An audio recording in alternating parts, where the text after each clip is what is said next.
Love कुश भगवान विष्णु के 7वें अवतार भगवान श्री राम व माता लक्ष्मी की अवतार माता सीता के पुत्र थे। उनका जन्म वाल्मीकि आश्रम में हुआ था तथा शिक्षा भी वहीं से संपन्न हुई थी। माता सीता के भूमि में समाने के पश्चात उन्हें उनके पिता श्री राम के द्वारा अपना लिया गया व अयोध्या का राजकुमार बनाया गया। लव और कुश जुड़वा भाई थे, जिसमें लव को अपनी मां सीता के समान गौर वर्ण का तो कुश को अपने पिता श्री राम के समान काले वर्ण का बताया जाता है। दोनों में कुश बड़े थे। श्री राम के द्वारा जल समाधि लेने से पहले कुश को अयोध्या का अगला राजा घोषित कर दिया गया था।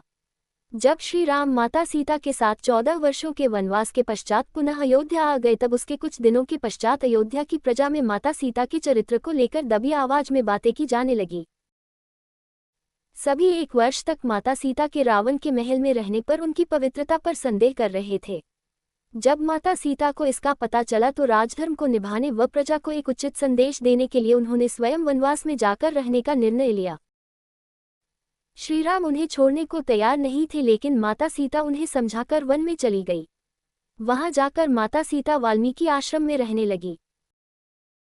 जब वे वन में गई उस समय वह गर्भवती थी, इसलिए कुछ महीनों के पश्चात लव कुश का जन्म हुआ। लव कुश की कहानी बहुत ही मार्मिक है। वह इसलिए क्योंकि जब उनके पास अपनी मां सीता का साथ था तब उनके पिता श्रीराम उनसे दूर थे। जिस क्षण से उन्हें अपने पिता श्रीराम का साथ मिला, उसी क्षण से ही वे अपनी मां सीता से दूर हो गए थे। लव कुश के जीवन में कब क्या कुछ घटित हुआ, उसके बारे में जान लेते हैं। लव कुश को अपनी मां का असली नाम नहीं पता था तथा वे उन्हें वनवती के नाम से ही जानते थे। न ही उन्हें श्रीराम के अपने पिता होने का ज्ञात था। माता सीता व लव कुश का असली परिचय केवल महर्षि वाल्मीकि ही जानते थे। जब लव कुश बड़े होने लगे तब महर्षि वाल्मीकि ने उनकी शिक्षा प्रारंभ कर दी। लव कुश अपने गुरु व माता के सानिध्य में रहकर अस्त्र शस्त्र चलाना सीखते। महर्षि वाल्मीकि ने उन्हें छोटी आयु में ही अस्त्र शस्त्र विद्या में पारंगत कर दिया तथा समय आने पर उन्हें कई दिव्य अस्त्र भी प्रदान किए। इसी के साथ उन्होंने दोनों शिष्यों को संगीत विद्या में भी पारंगत किया।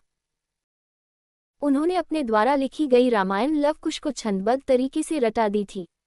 अब दोनों बालक अस्त्र शस्त्र विद्या के साथ साथ संगीत में भी निपुण हो चुके थे।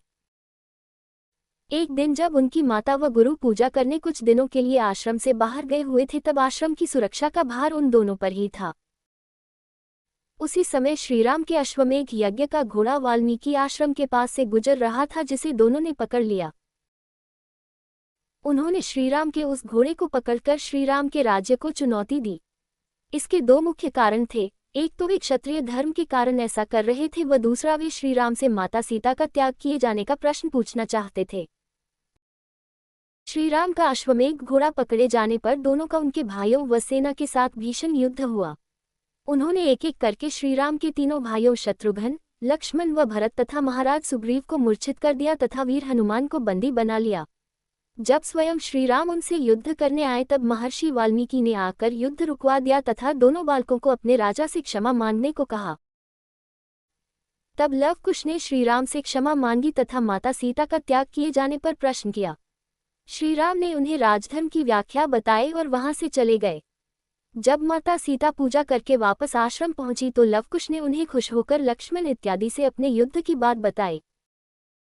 ये सुनकर माता सीता अत्यंत भयभीत हो गई व विलाप करने लगी। उन्होंने लव कुश को बहुत डांटा तथा अपना असली परिचय उन्हें दिया। माता सीता ने लव कुश को बता दिया कि वे ही सीता हैं जो श्रीराम की पत्नी है तथा वे दोनों उन्हीं श्रीराम के पुत्र हैं। महर्षि वाल्मीकि ने भी आकर इस बात की पुष्टि की। ये सुनकर दोनों बालक आश्चर्यचकित रह गए थे। इस तरह से लव कुश की कहानी सही मायनों में यहीं से शुरू होती है। तब महर्षि वाल्मीकि ने लव कुश को बताया कि अब वह समय आ गया है जब वे अयोध्या जाकर उनकी लिखी रामायण को लोगों को सुनाएं, जिससे अयोध्या की प्रजा को अपनी गलती का एहसास हो।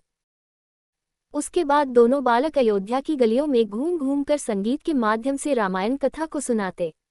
धीरे धीरे उनकी प्रसिद्धि इतनी बढ़ गई कि श्रीराम के द्वारा उन्हें अयोध्या के राजमहल में बुलाया गया। वहां उन्हीं दोनों बालकों को देखकर श्रीराम बहुत प्रसन्न हुए, लेकिन लव कुश ने उन्हें कुछ नहीं बताया। उन्होंने केवल अपने पिता की चरण वंदना की तथा अगले दिन राज दरबार में रामायण कथा सुनाने का कहकर चले गए। अगले दिन राज दरबार प्रजा से खचाखच भरा था तथा सभी राज परिवार के सदस्य, गुरुजन, मंत्री, सैनिक वहां उपस्थित थे। लव कुश ने श्रीराम के जन्म से लेकर राज्याभिषेक तक की संपूर्ण कथा सुनाई व सभी प्रजावासियों ने बहुत प्रसन्न होकर सुनी भी। माता सीता के वनवास में जाने के बाद की कथा कोई नहीं जानता था। जब लव कुश ने अयोध्या की प्रजा का माता सीता पर संदेह करना, माता सीता के त्याग व उनके वन में जाने के बाद की कथा सुनाई तो सब अचंभित रह गए थे। श्रीराम राज सिंहासन पर बैठे बैठे ही भावुक हो उठे थे तथा आश्चर्य से उन्हें देखे जा रहे थे। किसी को समझ नहीं आ रहा था कि उन दोनों बालकों को माता सीता के वनवास में जाने के बाद का जीवन कैसे पता है। तब लव कुश ने माता सीता की अभी तक की कथा को सुनाकर भरी सभा में स्वयं को श्रीराम का पुत्र बताया। ये सुनकर सभी प्रजाजन में कोलाहल व्याप्त हो गया तथा सभी तरह तरह की बातें करने लगे। श्रीराम ने प्रजा में कोई भी संदेह न रहे, इसके लिए माता सीता को स्वयं ये कहने को कहा कि वे दोनों उन्हीं के पुत्र हैं। अगले दिन दरबार में लव कुश के साथ उनके गुरु महर्षि वाल्मीकि व माता सीता उपस्थित हुए। महर्षि वाल्मीकि ने बहुत प्रयास किया लेकिन श्रीराम ने माता सीता को ही वचन लेकर यह बोलने को कहा। इसके बाद माता सीता ने सभी प्रजाजन के सामने ये घोषणा की कि यदि लव कुश श्रीराम व माता सीता के ही पुत्र हैं तो ये धरती फट जाए व माता सीता उसमें समा जाए।